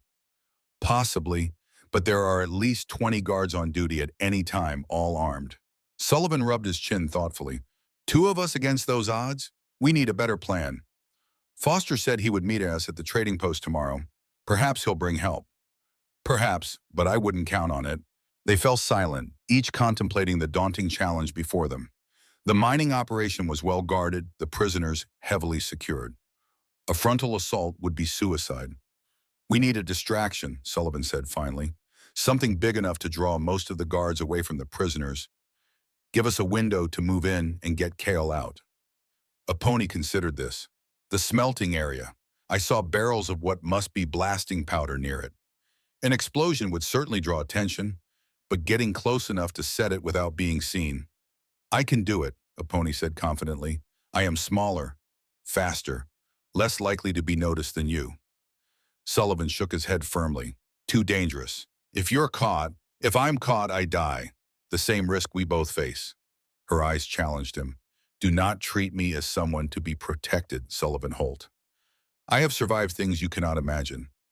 He held her gaze, recognizing the steel in her spine, the determination that had kept her alive and focused through 5 years of planning revenge. She was right. He had no right to shield her from risks she chose to take. "All right," he conceded, "but we plan it carefully. No unnecessary chances." They spent the next hour outlining a basic strategy. Aponi would create a diversion at the smelting area, while Sullivan positioned himself near the mine entrance where Kel was working. When the guards responded to the explosion, he would move in, free Cale, and they would escape via a route they had identified through the western forest. It wasn't a perfect plan, Sullivan knew. Too much could go wrong, but it was a starting point, something they could refine once they met with Foster and learned whether additional help would be forthcoming. As night deepened around them, they took turns sleeping and keeping watch. During his shift, Sullivan found his thoughts returning repeatedly to Aponi, her strength, her resilience, the unexpected connection he felt with her despite their complicated history. In another time, another place.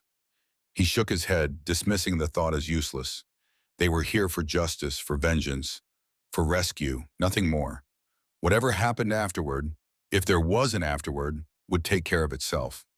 Yet when a pony touched his shoulder to wake him for his watch, her fingers lingering a moment longer than necessary, Sullivan wondered if perhaps she too felt a strange bond forming between them. A connection forged in shared purpose and mutual respect, transcending the boundaries that should have made them enemies. Dawn was still hours away when they broke camp and began the journey to Fletcher's store, where Foster had promised to meet them. Sullivan rode slightly ahead, alert for any sign of patrols or danger. A pony followed on Willow, who had proven herself a steady and capable mount despite her recent wild state. The abandoned trading post came into view as the first light of day crept over the eastern mountains. It stood in a small clearing, its weathered timbers gray with age, windows long since shattered, door hanging crookedly from a single hinge. Yet it offered shelter and concealment, a place where they could finalize their plans before returning to the mine. Sullivan approached cautiously, rifle ready, scanning for any sign of Foster or others. The place appeared deserted, but years of survival had taught him to trust nothing at face value. "Wait here," he told a pony, dismounting and moving toward the building in a low crouch. He circled the structure once, checking for tracks or other evidence of recent visitors. Finding nothing alarming, he approached the open doorway, listening intently before peering inside. The interior was dim, dust motes dancing in the few shafts of sunlight that penetrated the broken roof. Old shelves lined the walls, empty now of the goods they once held. A counter stretched across the back, behind which doorways led to what had likely been storage rooms. "Foster," Sullivan called softly, stepping inside. "You here?" A rustling sound came from one of the back rooms, followed by a familiar voice. "About time you showed up. Been waiting half the night." Foster emerged from the shadows, looking much as he had when he visited Sullivan's cabin. Perhaps a bit more tired, his clothes dustier from travel. "You alone?" Sullivan asked, still wary. "For now, others coming. Should be here by midday." Foster glanced past him toward the doorway. "Your Apache friend with you?" Sullivan nodded, turning to signal a pony that it was safe to approach. She led both horses to a ramshackle lean-to beside the building that had once served as a stable, then joined them inside the trading post. "Found your brother," Sullivan informed Foster without preamble. "He's being held at the mine, just as you said, isolated from other prisoners except during work shifts." Foster nodded grimly. "Figured as much. Blackwood likes to make examples of troublemakers." "We're going to get him out," a pony stated, her tone making it clear this was not up for debate. "Course you are," Foster replied mildly. "That's why I brought help." "You mentioned others coming," Sullivan said. "Who exactly are we expecting?" Foster settled onto an overturned crate, stretching his legs before him. "Couple of prospectors who've had run-ins with Blackwood's operation. A trader whose brother was killed for asking too many questions about the mine. 3 Apache who've been hiding in the mountains since their families were taken." He shrugged. "Not an army, but each has their reasons for wanting to see Blackwood's operation shut down." "Can they be trusted?" a pony asked, skepticism evident in her voice. "As much as anyone can be trusted these days. They know the risks." Foster eyed her curiously. "Question is, can you be trusted not to put your personal vengeance above the larger goal?" A pony stiffened at the direct challenge. "My personal vengeance, as you call it, is inseparable from the larger goal. Blackwood murdered my family and now enslaves my people. Justice for one is justice for all." Foster studied her for a long moment, then nodded, seemingly satisfied by what he saw in her eyes. "Fair enough. Just remember, we get one shot at this. Anything goes wrong, Blackwood will move those prisoners so far into the mountains we'll never find them again." "We understand the stakes," Sullivan assured him. "We've been watching the mine, formulating a plan. Once your people arrive, we can refine it, assign roles." And they spent the next few hours discussing what Sullivan and a pony had observed. Guard rotations, prisoner movements, the layout of the compound. Foster added his own intelligence, having apparently spent considerable time gathering information on the operation. "Blackwood doesn't stay at the mine every night," he revealed. "Has a house in Silver City, about 10 miles east. Rides in most mornings, leaves before dark."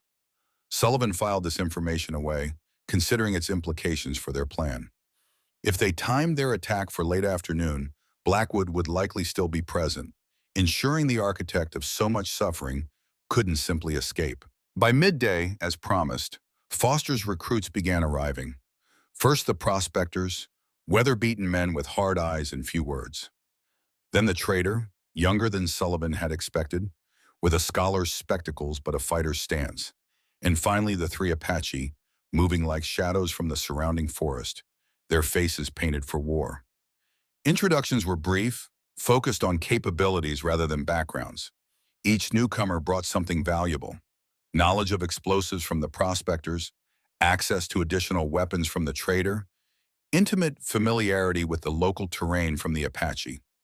As Sullivan outlined the plan they had developed, he was struck by the unlikely alliance forming in this abandoned outpost. White settlers and native warriors united by a common enemy. It wouldn't last beyond this mission, he knew. The wounds between their peoples ran too deep for that. But for now, for this purpose, they stood together. The final plan was simple in concept, complex in execution. Shortly before the evening shift change, when guard attention typically waned, they would strike from multiple directions. The prospectors would create diversions on the eastern side of the compound, using their expertise with explosives to draw guards away from the prisoner barracks. Simultaneously, the Apache warriors would eliminate perimeter sentries on the western approach, creating an escape corridor. Sullivan, Apache, and the traitor would enter the compound during the confusion, focusing on freeing Cal and as many other prisoners as possible. Foster would remain at a high vantage point with a rifle, providing cover fire as needed. "What about Blackwood?" Apache asked as they reviewed the plan the final time. "If he's there, he cannot be allowed to escape." A heavy silence fell over the group. Everyone understood what she was asking: permission to pursue her personal vengeance amid the larger operation. "You focus on your brother," Sullivan said firmly. "I'll deal with Blackwood."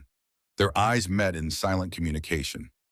Sullivan knew she wanted Blackwood's death by her own hand. It had been her driving purpose for 5 years. But he also knew that if forced to choose between killing Blackwood and saving her brother, she would be torn in a way that could prove fatal to them all. After a long moment, Apache nodded, accepting his decision. Whether she would abide by it when the moment came remained to be seen. The group dispersed to prepare, checking weapons, gathering supplies, resting where possible before the evening's action.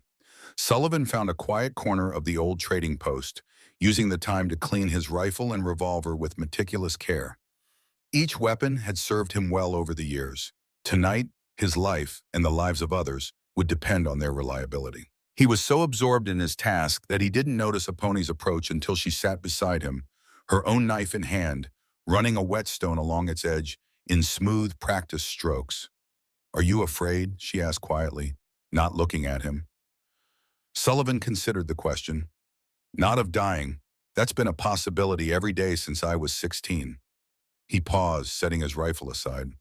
"I'm afraid of failure, of getting people killed for nothing, of Blackwood continuing his operation, hurting more people." Apache nodded, understanding. "I fear I will find my brother only to lose him again, or that seeing Blackwood will awaken such rage in me that I become blind to all else." "That won't happen," Sullivan said with more confidence than he felt. "You're stronger than your hatred." She glanced at him, a sad smile touching her lips. "Am I? Hatred has been my companion for 5 years. It has kept me warm on cold nights, fed me when food was scarce, given me purpose when all else was lost. And yet when you found me, the man who led soldiers to your village, you didn't kill me in my sleep.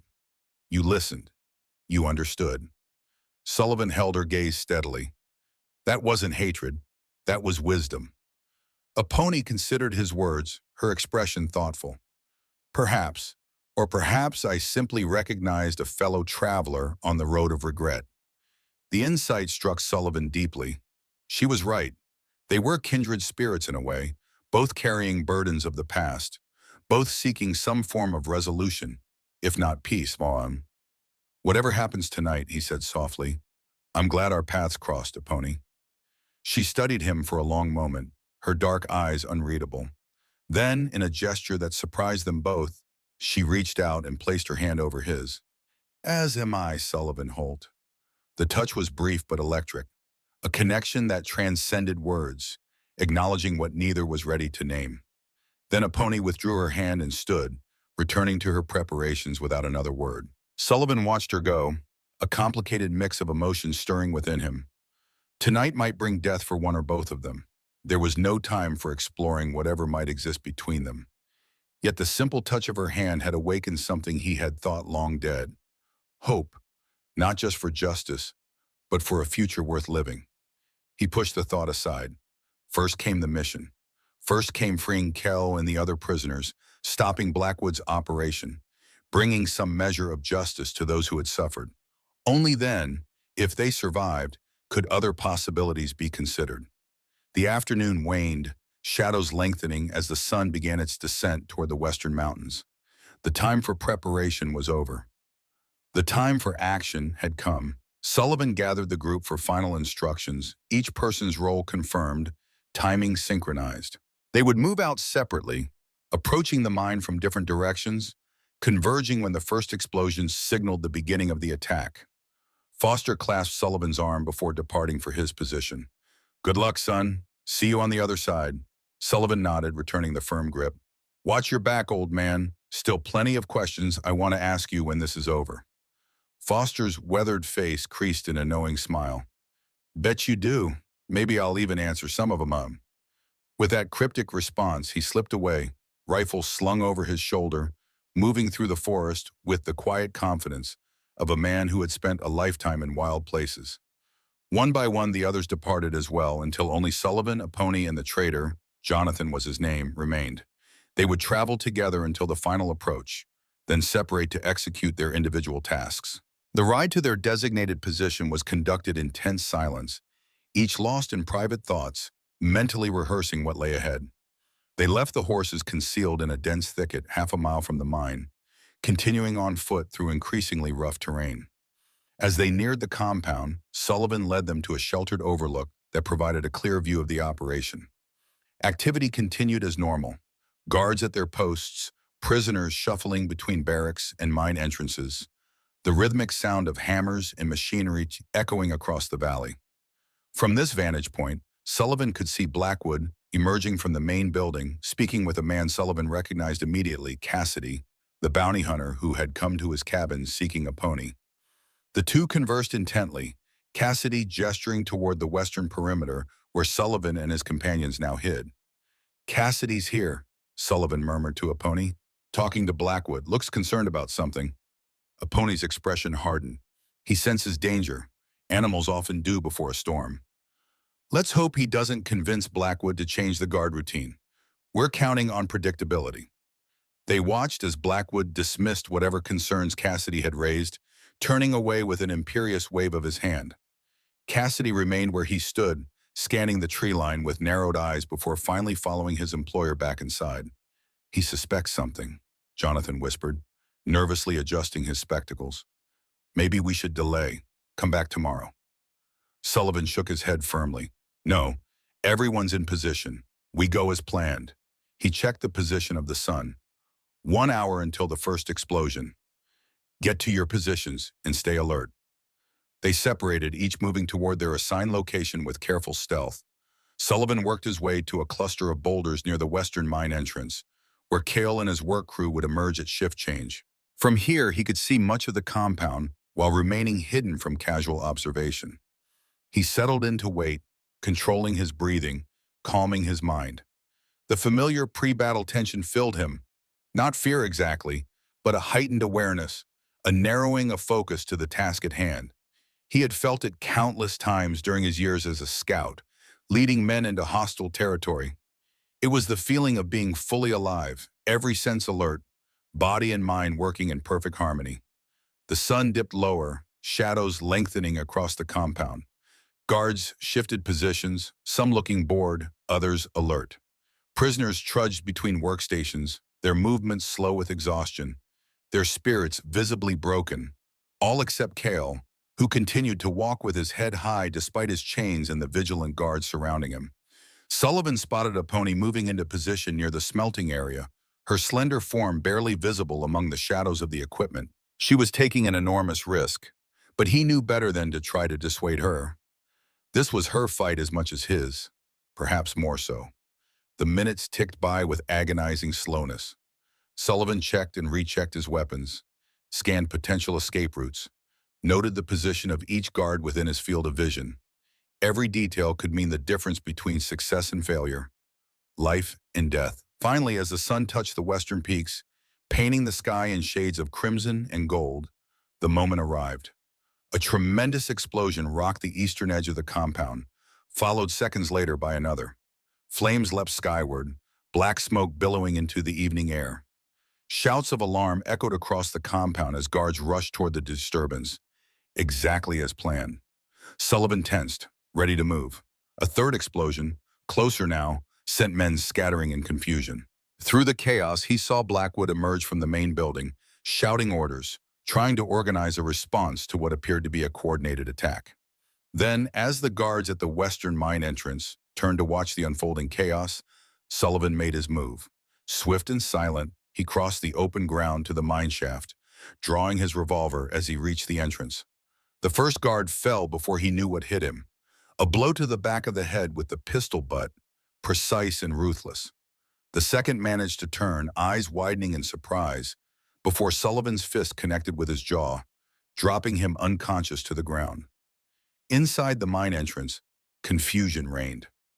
Prisoners looked around in bewilderment as the sounds of explosions and gunfire echoed from outside. Guards shouted conflicting orders, some rushing toward the exit, others attempting to secure the Apache workers. Sullivan moved quickly through the dim passageway, searching for Cale among the prisoners. He found him near the back, already taking advantage of the distraction to work at his chains with a sharp rock. "Cale," Sullivan said in a low voice, "I'm here to help. Your sister sent me." The young Apache's head snapped up, disbelief and suspicion warring in his expression. "My sister is dead." "No, a pony lives. She's here creating the diversion outside." Recognition flashed in Cale's eyes at his sister's name, quickly followed by cautious hope. "You speak true? She lives?" "Yes, and she's waiting. Come, we need to move fast." Sullivan produced a small saw from his pocket, a tool Jonathan had provided for this purpose, and set to work on Cale's chains. The metal was thick, but yielded to determined effort. Within moments, Cale was free. "The others," Cale said immediately, gesturing to his fellow prisoners. "We cannot leave them." Sullivan had expected this. "We won't! Help is coming!" Even as he spoke, Jonathan appeared at the mine entrance, carrying more tools for breaking chains. "Get as many out as you can," Sullivan instructed him. "Lead them to the western escape route. The Apache warriors will guide them from there." Cale grabbed a discarded pickaxe, testing its weight in his hands. "I will help free my brothers. You go. Find my sister." Sullivan hesitated, but a new explosion, closer than the others, decided him. "The main building, that's where we'll meet. Be careful." He slipped back out of the mine entrance, staying low and using smoke for cover as he made his way toward the center of the compound. The situation outside had descended into utter chaos. Guards running in multiple directions, prisoners breaking free of their restraints, gunfire erupting sporadically from several locations. Through the confusion, Sullivan spotted what he was looking for: Blackwood, pistol in hand, shouting orders from the steps of the main building. And moving toward him, a small figure with deadly purpose in every step: a pony. Sullivan cursed under his breath. She was supposed to remain at the diversion point until Cale was secured. Now she was exposing herself to tremendous risk, driven by her need for vengeance. He changed course, running toward her, knowing he wouldn't reach her before she confronted Blackwood. All he could do was provide backup, ensure she survived the encounter, whatever its outcome. Blackwood saw her coming. Recognition dawned on his face, not of a pony personally, but of what she represented. An Apache woman, moving with the determination of someone with a score to settle. His pistol came up, aiming at her heart. Sullivan raised his own weapon, but the angle was wrong. Too many obstacles between him and Blackwood. Too great a risk of hitting a pony instead. "Blackwood!" a pony's voice carried clearly despite the surrounding chaos. "Do you remember the village? Do you remember the people you murdered?" The major's face hardened. "I remember doing my duty, clearing hostiles from territory needed for proper development." They were families, children, unarmed. A pony had stopped just out of pistol range, her knife held low at her side. You killed them for silver, for greed. I killed them because they were in the way, Blackwood replied coldly, as you are now. His finger tightened on the trigger, but before he could fire, a shot rang out from somewhere above. Blackwood staggered, blood blossoming on his shoulder. Foster, providing cover fire as promised. A pony seized the moment, closing the distance between herself and Blackwood with astonishing speed. Her knife flashed in the fading light, but Blackwood was a seasoned fighter despite his wound. He deflected her attack, counterattacking with a vicious backhand that sent her sprawling. Sullivan finally had a clear shot. He took it without hesitation, his bullet striking Blackwood in the leg. The same leg Sullivan had shot 5 years earlier. The major fell to one knee, his face contorted with pain and rage. A pony recovered quickly, rising to her feet, knife still in hand. Sullivan reached her side, his revolver trained on Blackwood. It's over, Major, Sullivan said firmly. Your operation is exposed. The prisoners are being freed as we speak. Blackwood laughed, a harsh sound devoid of humor. You think this ends with me? There are a dozen operations like this across the territory. The Apache are finished, their land claimed for progress and civilization. Kill me if you want, it changes nothing. You're wrong, a pony said, her voice steady despite the emotion clearly roiling within her. It changes everything. For me, for the families you destroyed, for the men you enslaved. She stepped forward, knife raised, vengeance within her grasp at last. A pony, Sullivan said quietly. He'll face justice. Real justice, not just your blade. She hesitated, clearly torn between the retribution she had sought for so long and the possibility of a more complete justice that Sullivan offered. Before she could decide, a new voice entered the confrontation. Drop the knife, Apache bitch. Cassidy stood at the corner of the building, rifle aimed at a pony's back. His scarred face was twisted with hatred, his finger already tightening on the trigger. Time seemed to slow. Sullivan saw the shot coming, knew he couldn't get a round off before Cassidy fired. Without conscious thought, he lunged forward, shoving a pony aside as the rifle cracked. Fire erupted in his chest as the bullet found him instead of its intended target. Sullivan staggered, falling to one knee, his revolver slipping from suddenly numb fingers. Through a rapidly narrowing tunnel of vision, he saw a pony's face, shock giving way to fury as she whirled toward Cassidy. The bounty hunter was already working the lever of his rifle for another shot when a figure crashed into him from the side. Cale, pickaxe in hand, roaring with rage. The two men went down in a tangle of limbs, the rifle discharging harmlessly into the air. Cale was younger, stronger, fueled by years of pent-up anger. The outcome was never in doubt. The pickaxe rose and fell once, and Cassidy moved no more. Sullivan's attention shifted back to Blackwood, who was using the distraction to drag himself toward a fallen guard's rifle. Despite his wound, Sullivan forced himself upright, staggering toward the major, determined to stop him from claiming another weapon. But a pony was faster. She reached Blackwood first, standing over him, knife poised for the killing stroke. For a moment, she remained frozen in that position, vengeance and justice balanced on the edge of her blade. Then, with a visible effort of will, she lowered the knife. No, she said, her voice carrying a finality that brooked no argument. You will face the justice of both our peoples. You will stand trial for your crimes, and all will know what you have done. Blackwood's face twisted with contempt. You haven't the stomach for what needs to be done. This is why your people lose. Too weak to seize the moment, to take what's yours. She has more strength than you can imagine, Sullivan said, each word an effort through the pain spreading from his wound. More honor than you'll ever understand. Cale joined them, bloodied but triumphant, his eyes widening as he took in Sullivan's condition. Without a word, he moved to support the wounded man, easing him to a sitting position against the building's steps. Brother, a pony said, her voice breaking slightly as she looked at Cale fully for the first time. You live. Sister. A rare smile transformed Cale's severe features. As do you. Their reunion was interrupted by the arrival of Foster and Jonathan, both bearing news of success. The remaining guards had surrendered or fled. The prisoners were free. the compound secured. Federal marshal's on his way, Foster announced, eyeing Blackwood with undisguised hatred. Turns out our friend, the traitor here, has been gathering evidence against the major for months, enough to put him away for good. Blackwood glared at them all, dishing out to the end. You've won nothing. This territory belongs to the future, to progress. The Apache are the past, and the past always gives way. Not always, Sullivan said weakly, fighting to remain conscious. Sometimes the past reaches out and demands an accounting. Foster knelt beside Sullivan, examining his wound with practiced hands. Bad but not fatal if we get you tended soon. Bullets still in there. Sullivan nodded, having reached the same conclusion. He would live, assuming infection didn't set in. But the immediate future promised considerable pain and a long recovery. A pony appeared at his side, concern etched on her features. You took Cassidy's bullet for me. Seemed like the thing to do, Sullivan replied, attempting a smile that turned into a grimace of pain. She touched his face gently, her eyes conveying what words could not: gratitude, respect, and something deeper, something yet unnamed between them. Stay still, she instructed. I will prepare medicine for your wound once we are safe. Sullivan nodded, too weak to argue.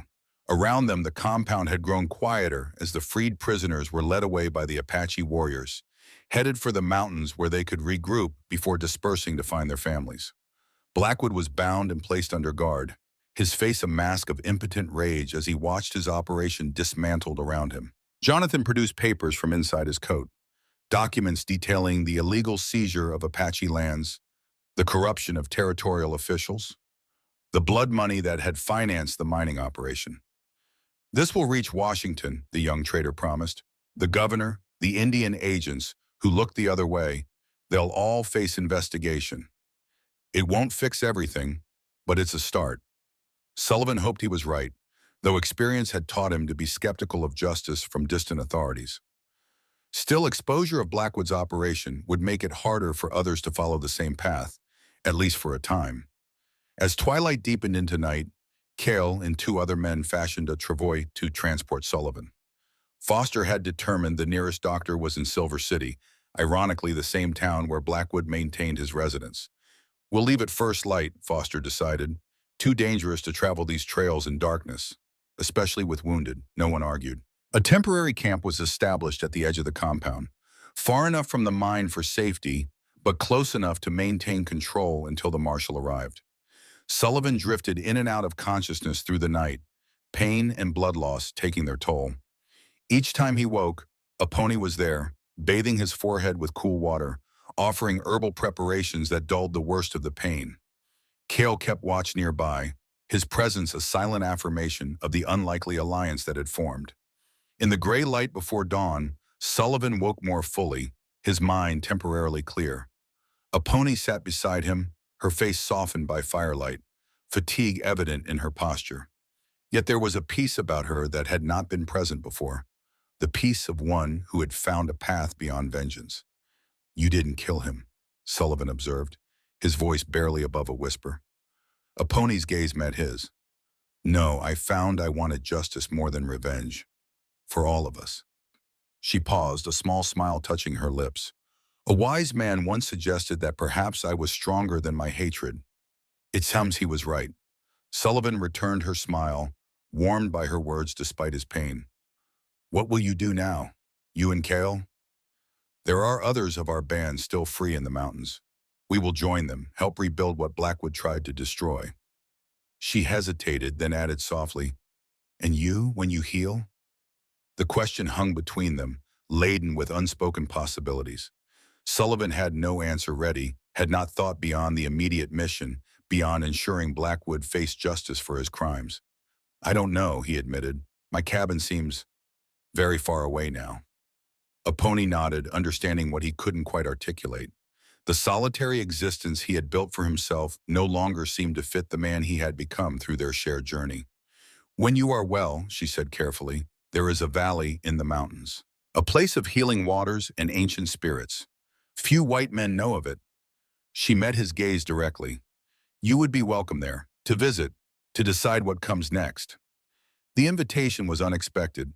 its significance not lost on him. For an Apache to offer such access to sacred places was rare indeed. That it came from a pony, who had every reason to hate him for his role in her family's tragedy, made it all the more profound. "I'd like that," Sullivan replied simply. "Once I heal, I'll settle my affairs at the cabin. There's not much to pack, just a few books and my father's old watch. The rest I can leave behind." That life was about hiding. Whatever comes next should be about living. They spoke no more but sat in companionable silence as the eastern sky lightened with approaching dawn. Around them the others began to stir, preparing for the day's journey to Silver City. Sullivan knew the path ahead would not be easy. His wound would take time to heal, Blackwood's trial would face political obstacles, and the larger injustices against the Apache would continue despite the small victory. Yet for the first time in years, he looked toward the future with something approaching hope. Not for grand changes or perfect justice, he was too realistic for such fantasies, but for the possibility of purpose, of connection, of a life built on something more than guilt and isolation. As the first rays of sun crested the eastern mountains, painting the sky in shades of gold and rose, Sullivan felt a pony's hand find his, their fingers intertwining in silent acknowledgement of all that had passed between them and all that might yet be. The desert stretched before them, vast and unforgiving as always. But within its harshness, perhaps there was room for healing, for second chances, for new beginnings. Sullivan Holt, once lost in the shadows of his past, turned his face toward the light.